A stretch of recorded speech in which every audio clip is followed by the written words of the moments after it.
네, 안녕하세요. 로열로더 투자전략가 로로쌤입니다. 자, 2020년 5월 21일 목요일 퇴근길 시황 시작하도록 하겠습니다. 자, 먼저 연준 모든 수단을 활용하겠다라고 FOMC 의사록을 발표했습니다. 경기 부양책에 대한 얘기죠. 그리고 삼성이 평택의 파운드리 투자 계획을 발표했습니다. 반도체 부분에서 이제 2030년까지 비전 2030 기존에 제시했던 부분을 실행하는 정도다라고 보시면 됩니다. 그리고 중국 양해 2달 반 정도 미뤄졌죠. 드디어 개막을 했습니다. 그래서 일주일 동안 진행되는데 확인해 보도록 하겠습니다. 자, 간단히 공지사항 알려드리면 4층 도용권 주의하시기 바랍니다. 저희는 이렇게 카카오톡 채널이나 아니면은 대화방, 단톡방 혹은 문자 메시지로 해서 여러분들께 이렇게 영업적인 문자를 보내지 않습니다. 이런 문자를 받았거나 특정 사이트에 가입하세요 라고 하면 모두 도용이고 사칭입니다. 기존의 회원분들이 제보해 주신 부분에 의하면 해당 사이트에 가입을 할 경우 사행성 도박 사이트로 연결이 된다고 합니다. 사행성 도박 사이트는 여러분도 뉴스 기사로 많이 접하셨을 텐데 개설자 처벌은 당연하며 참여 대상자까지 모두 처벌 대상에 해당됩니다. 그렇기 때문에 각별히 주의해 주시고 저희는 이렇게 공식적으로 저희 쪽에 문의 주신 분들에 한해서 연락을 드리지 홍보성 문자나 그 이후에 문자를 또 보내거나 하지도 않습니다. 저희는 여기 폼에다가 작성해 주시면은 가입 신청합니다라고 작성해 주시면 저희가 상담 도와드리고 폼 작성한 다음에 저는 좀 빠르게 상담받고 싶다라고 하면 그 MMDST 쪽으로 해서 이제 상담 요청합니다. 좀 빠르게 받고 싶습니다라고 하시면은 이 폼 저희가 확인해서 연락을 드리도록 하겠습니다. 그러니 4층 도용은 몇 번을 강조해도 부족하지 않습니다. 주의해 주시기 바랍니다. 자, 본론으로 넘어가서 자, 연준 4월 연준 통화정책 의사록에서 경기 부양책을 위한 모든 수단을 활용하겠다라고 했습니다. 그냥 계속 경기 부양책 부분에 대해서 경기를 살리겠다, 취업률 부분을 회복시키겠다, 다 계속 같은 말 반복이라고 보시면 돼요. 경기를 계속 부양하겠다. 부양하겠다라는 것은 이제 경제를 살리겠다. 다 같은 말입니다. 그러니 그냥 계속 기존에 있던 기조가 이어지고 있는 것으로 보시면 됩니다. 그래서 물가 상승률 목표치인 2% 복귀 전에는 크게 이 부분이 바뀌지 않을 것 같습니다. 발표된 내용을 보면. 그래서 참고 정도 하시면 될 것 같습니다.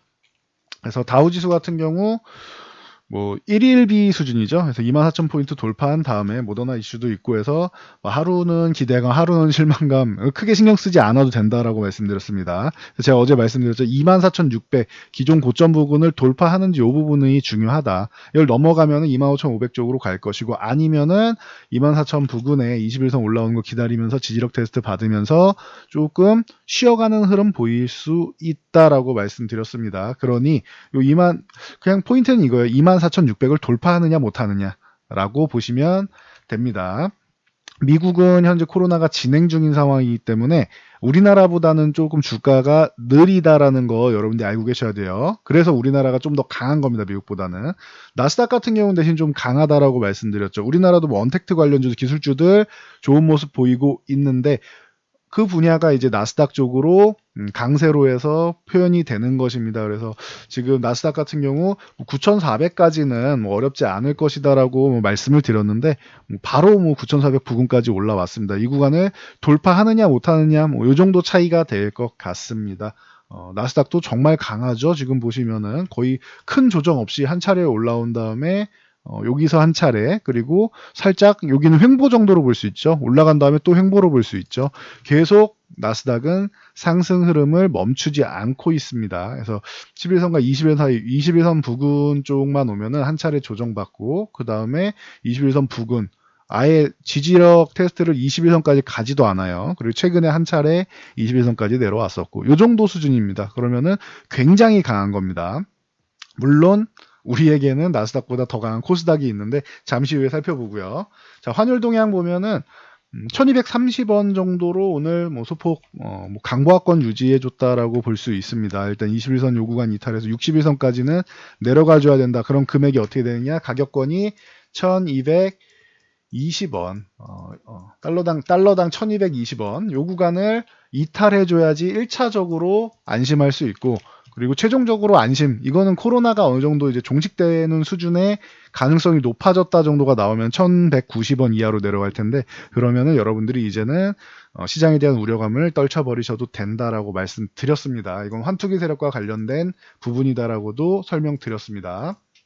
자, 그리고 WTI 지금 뭐 현재 시간 기준으로 보면은 조금 더 올라와 있습니다. 이 가격보다. 그래서 뭐 브렌트유는 지금 한 36달러 중반 정도고 WTI 기준으로 34달러 뭐 초중반 정도 됩니다. 현재 시장 기준으로는. 그래서 33달러보다는 한 1달러 정도 높게 생각하시면 될 것 같습니다. 해서 30달러 중반대까지 뭐 강하게 잘 회복을 해주고 있습니다. 이 구간에서는 너무 큰 의미 부여 안 하셔도 돼요. 올라가도 그만 내려가도 그만. 30달러 이탈만 안 하면 괜찮은 수준. 그리고 44달러를 넘어가죠. 최소 40달러 넘어갈 때 한 차례 의미 부여할 수 있지만 40달러 중요한 건 44달러 위쪽으로 넘어가 주는 것이다.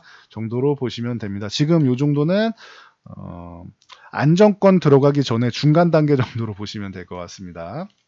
그래서 지금 유가도 좀 회복되고 코로나 쪽에 대한 우려감도 좀 어느 정도 회복이 되고 있다라고 보시면 됩니다. 그래서 오늘 뭐 미국발 이슈도 있고 뭐 중국발 이슈도 있고 국내에서는 뭐 삼성전자의 뭐 투자 계획 같은 경우가 나왔는데 전체적으로 양호합니다. 그래서 우리 시장도 강세 쪽으로 올라오면서 장중에는 뭐 2000포인트 위쪽까지 올라갔었죠. 2004포인트 정도까지 상승을 보였는데 마감엔 1998포인트 크게 의미 부여 안 해도 된다라고 말씀드렸죠. 중요한 거는 1950포인트를 유지해 주느냐.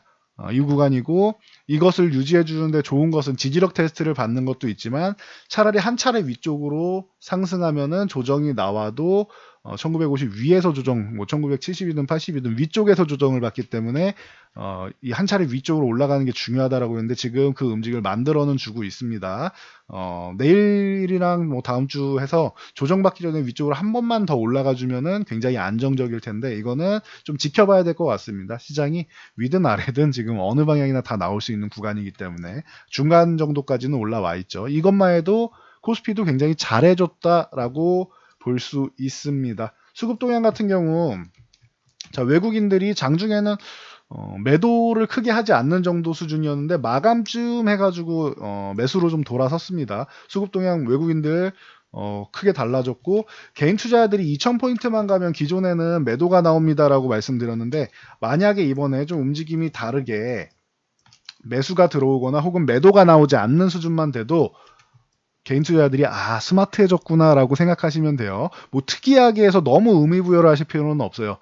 개인 투자자분들도 스마트해질 수 있죠. 요즘에 이렇게 제 유튜브 보시는 분들도 계시고 여러 가지 정보를 수집할 수 있는 것들이 많기 때문에 개인 투자분들이라고 계속 이제 수준이 낮을 거라고 생각하지 않습니다. 지금은 어느 분들 못지않게 높은 수준을 자랑하는 분들도 많으십니다. 그렇기 때문에 개인 투자분들이 스마트해졌는가는 조금 더 이 추세를 좀 봐야 될 것 같아요. 기존에 있던 흐름과 지금과 지금 나오는 이 매수와 이 차이점을 잘 보면 좋을 것 같습니다. 그래서 저는 요 흥미롭게 보고 있어요. 개인 투자분들 매수 상황을. 만약에 개인 투자분들이 매수가 들어오는데 이 물량을 외국인이 매도하는 게 아니라 기관 쪽에서 매도한다라고 하면 여러분들 이 부분도 생각해 보셔야 돼요.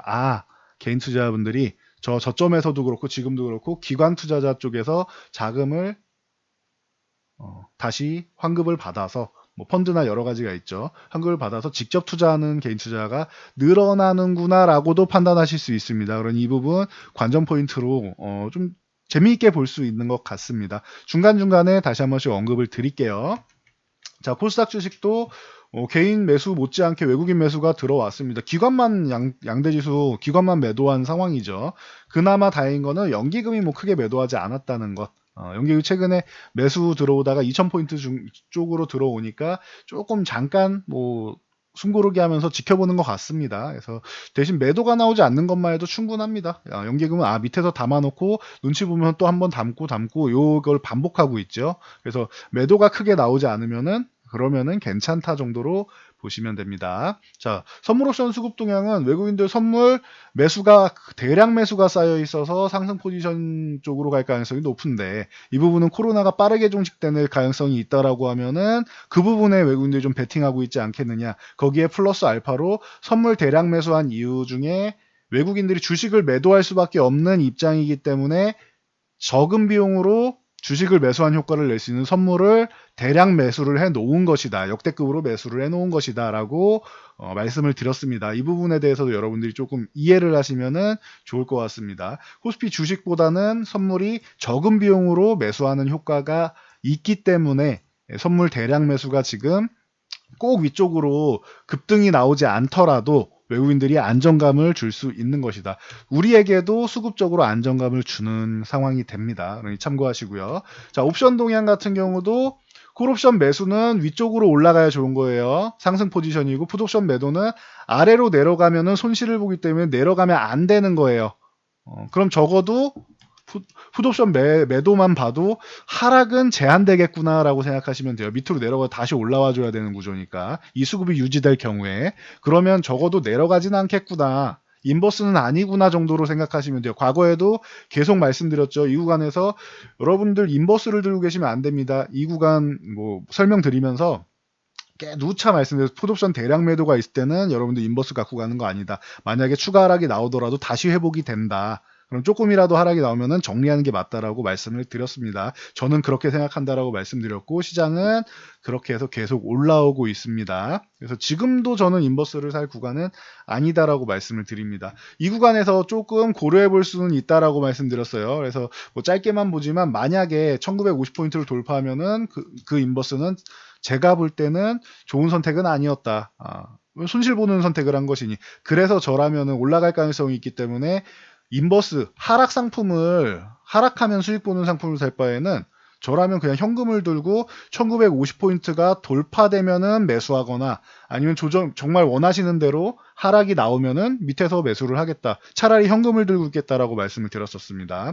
그 정도로 제가 뭐 강요는 할 수 없지만 강력하게 저는 인버스에 반대하는 사람이었는데 지금도 마찬가지입니다. 하락보다는 저는 상승 쪽에 무게를 두고 있고 당연히 쉬어가는 구간이나 조정 구간은 나올 수 있죠. 전체적인 흐름을 말씀드리는 겁니다. 그래서 외국인 수급 동향은 위쪽 방향이다. 저 주식 매도만 보지 말고 그 주식 매도에 대응하는 선물 매수 수량을 보시면은 굳이 그렇게 부정적으로 보실 이유는 없다라고 말씀드렸습니다. 아니 이 부분만 저와 함께 호흡을 맞추신다라고 하면은 굳이 뭐 아래쪽을 보지는 않으실 거라고 생각합니다. 여기까지 말씀드리고요, 지수는. 자, 코스닥 같은 경우 오늘 어제 이렇게 말씀드렸죠. 700포인트 넘어가면서 거의 1년 만에 11개월이니까 거의 뭐 1년 만에 700포인트 위쪽을 회복했습니다. 라고 말씀드렸는데 하루 만에 위쪽으로 올라갔어요. 제가 필요한 게 위쪽으로 한 차례 올라가는 거 말씀드렸는데 코스피도 위쪽으로 코스닥도 위쪽으로 잘해주고 있습니다. 우리 시장 지금 너무 강한 것 같아요. 지금 제가 생각한 것보다 더 잘해주고 있어요. 특히 코스닥 같은 경우는 깜짝 놀랄 정도로 잘해주고 있고 코스피도 잘해주고 있습니다. 그래서 이 정도면은 굉장히 만족하는 지수권까지 오고 수급 동향도 저는 마음에 든다. 라고 표현을 하겠습니다. 그러면 여러분들도 이제 제가 이 정도 말씀드리면은 이제 눈치를 채셔야겠죠. 자, 삼성전자 같은 경우 간단히 봐드리면은 47,500원 제가 작년부터 계속 말씀드렸죠. 중요한 구간이다. 43,500원에서 44,000원 사이 요 43,000원대 이 구간이 매수 구간이고 47,500원 요 구간이 저항 구간이었죠. 작년 내내 상반기에 그리고 하반기에 돌파 가능성이 있고 여기 돌파하면은 한 5만원 중반에서 6만원 정도 때는 볼 수 있다라고 말씀드렸는데 딱 6만원대까지만 찍고 내려왔습니다. 그래서 실시간으로도 많이 말씀을 드렸었죠. 이 부분에 대해서. 뭐 정확했습니다. 이 부분은. 그래서 코로나 때문에 한 차례 크게 조정을 받았는데 오히려 이 부분은 기회가 될 수 있지만 저희는 삼성전자를 적극적으로 매매하는 것보다는 삼성전자보다는 하이닉스가 낫고 하이닉스보다는 차라리 소부장 쪽 그 부품주들이나 뭐 소재나 뭐 이쪽이 더 좋을 것이다라고 계속 말씀을 드렸습니다. 보시면은 삼성전자 나쁘지는 않아요. 반등은 나오죠. 당연히 어느 종목이나 반등은 나오는데 그렇다고 썩 좋지는 않아요. 왜? 시총상위 종목이고 외국인은 매도가 나올 수밖에 없는 구조이기 때문에 그렇게 썩 선호하지 않는다라고 말씀드렸어요. 아예 장기적으로 보고 나는 뭐 주식에 신경 아예 안 쓰고 이거 담아놓고 한 6개월, 1년 이렇게 들고 갈 것이다 라고 하시면 모르겠는데, 굳이 저는 삼성전자를 선호주로 뽑지 않는다. 작년과는 다른 말이죠. 작년에 43,000원대 가면 50% 투자하셔도 됩니다 라고 했던 것과는 최근에는 다른 모습이었죠. 그래서 뭐 하이닉스 같은 경우도 마찬가지입니다. 삼성전자는 지금도 전 조금 반등 나오면은 뭐 정리하는 방향이 낫지 않겠는가라고 생각하고, 하이닉스도 뭐 83,000원 요 구간 여기서 계속 이렇게 횡보하고 있는데 위쪽으로 올라가시고 10만원 어렵지 않고 전 돌파해서 더 갈 거라고는 보지만, 삼성전자보다는 최종적으로 가면은 상승률은 조금이라도 더 높을 것이다 라고 보지만, 하이닉스보다도 더 중소형 쪽으로 제가 반도체주 소개시켜드린 종목들 있죠. 작년에 열 몇 종목 되죠. 그래서 한 10대 종목 소개해드렸는데 그런 종목들이 지금 보시면 탄력이 더 좋다라는 거 확인되실 겁니다. 그래서 뭐 대표 종목이니까 뭐 간단히 설명드렸고요.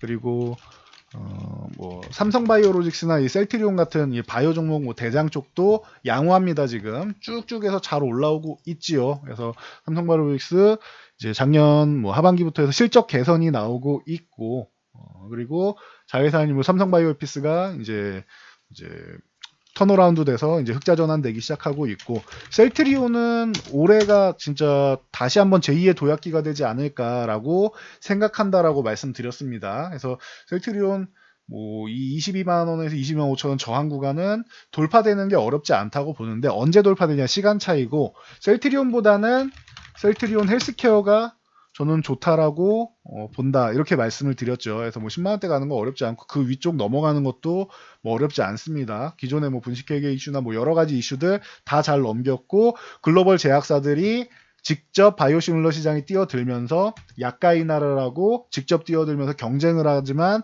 셀트리온 그룹은 바이오시밀러 시장의 퍼스트 무버다라고 계속 말씀드렸습니다. 램시마의 행보 그리고 허즈마 트룩시마의 행보를 보면 된다. 거기에 올해 기대감은 유럽 쪽에서는, 유럽은 바이오시밀러에 굉장히 호의적이라고 말씀드렸어요. 오죽하면 램시마가 50% 후반에 점유율을 차지하면서 오리지널 약품보다 잘 판매가 되고 있죠. 레미케이드보다. 그래서 이제 EU 같은 경우, 유럽 같은 경우는 이번에 나오는 램시마 SC 제형 같은 경우 이번에 잘 판매가 되고 있다라고 나오고 있습니다. 그래서 결과가 제대로 이제 올해 말 정도까지 해가지고 자리만 잘 잡으면은 뭐 걱정할 거 없다고 봅니다. 자리 잡는 것도 어렵지 않다고 봅니다.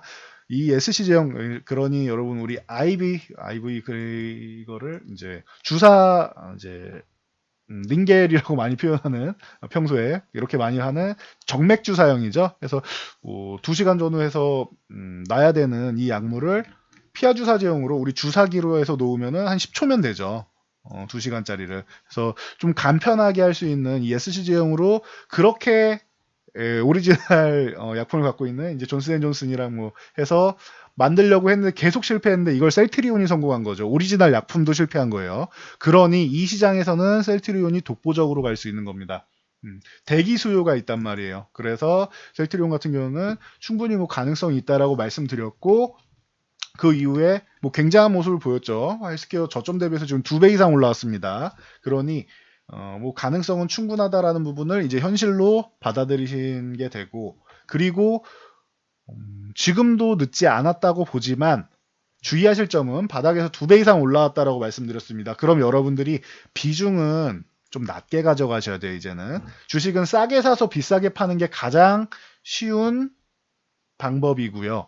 그리고 조금 이제 올라와서 이제 저점보다는 비싸졌죠. 그러면은 좀 비싸게 사서 더 비싸게 파는 개념으로 매매로 가면은 비중은 기존에 이 구간에서 한 40-50% 들어갈 수 있다라고 하면, 지금 구간에서는 비중을 더 낮춰야 되는 겁니다. 그래서 한 20% 정도로 제한하는 게 맞지 않겠느냐라고 저는 투자 의견을 드립니다. 그리고 셀트리온이나 셀트리온 헬스케어는 추세적으로 이렇게 꾸준하게 움직일 가능성이 높고, 셀트리온 제약 같은 경우는 약간의 테마성, 그래서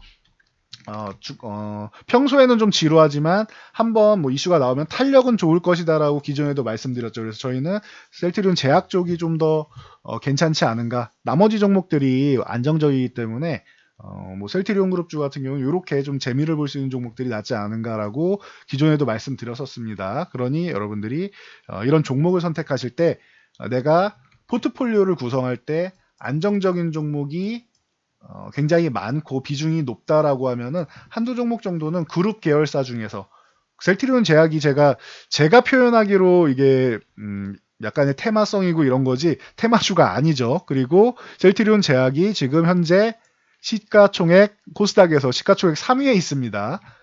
코스닥 시가총액 3위 종목이 보시면 3조가 넘어요. 이런 종목이 테마주가 될 수는 없겠죠. 그러니 그건 제가 표현하는 방식이 너무 안정적인 셀트리온과 셀트리온 헬스케어에 비해서 이렇게 테마성 움직임, 이런 이슈성 움직임이 나온다라는 겁니다. 이 부분에 대해서는 오해 없으시기 바랍니다. 실제 테마주라고 하면은 이런 개념이 테마주라고 보시면 돼요. 오늘 양회 얘기 나왔죠. 그러면서 5G, AI 등등 뭐 핵심 기술, 뭐 반도체랑 뭐 핵심 기술 투자해서 기존에 나오던 뭐 제조 굴기 이런 부분에 대해서도 나올 거란 말이에요. 그러면은 AI 분야니 뭐 텐센트, 알리바바 이런 부분에 대해서 뭐 얘기가 계속 나온단 말이에요. 클라우딩 컴퓨팅이나 5G나 그러면 해당 분야의 종목들이 상승을 하겠죠. 그런 종목들이 이제 테마주, 진짜 테마주가 되는 것이고 단기 이슈성 테마가 되는 것이고 이 셀트리온 제약이 정말로 제가 말씀드리는 테마랑 여러분들이 생각하는 테마랑 좀 다릅니다. 그러니까 그 부분의 차이점을 좀 이해하시면은 제가 볼 때는 주식 투자하시는데 굉장히 도움이 많이 되실 거라고 생각합니다. 여러분들도 저처럼 조금은 안정적으로 포트폴리오를 구성하고 좀 마음의 여유를 갖고 투자의 개념으로 보시면 좋을 것 같아요. 고점에 올라와 있는 종목 뇌동매매를 하고 이제 급등주를 따라잡아서 좀 속상해하시는 분들 굉장히 많이 보는데 그런 부분은 좀 자제하시고 좀 상식적인 매매를 하시면은 좀 편안하게 크게 주식은 재테크잖아요. 우리가 부동산 쪽 재테크를 할 때 뭐 아파트나 뭐 상가를 사놓고 전전긍긍하지는 않는단 말이에요. 좀 여유 있게 보는 것처럼 주식도 좀 마음의 여유를 갖고 편안하게 볼 수 있는, 제가 항상 말씀드리죠. 두 발을 뻗고 잘 수 있는 그런 종목들만 여러분들이 매매를 하시면 굉장히 편안하다라고 말씀드리겠습니다. 자, 저는 여기까지 말씀드리고 물러가도록 하겠습니다. 이런 종목들이 혼자서는 도저히 어렵다 하시면은 아까 초반에 서두에 말씀드렸듯이 저희 쪽에 폼에다 가입 상담 폼에다가 넣어주시면 저희가 상담을 도와드리도록 하겠습니다. 그러면 여기까지 말씀드리고 물러가도록 하겠습니다. 영상이 도움되셨다면 좋아요와 댓글로 숫자 3 남겨주시면 잘 봤습니다라는 뜻입니다. 남겨주시고 그리고 영상 잘 참고해서 모두 성공적으로 안전 투자하시기 바랍니다.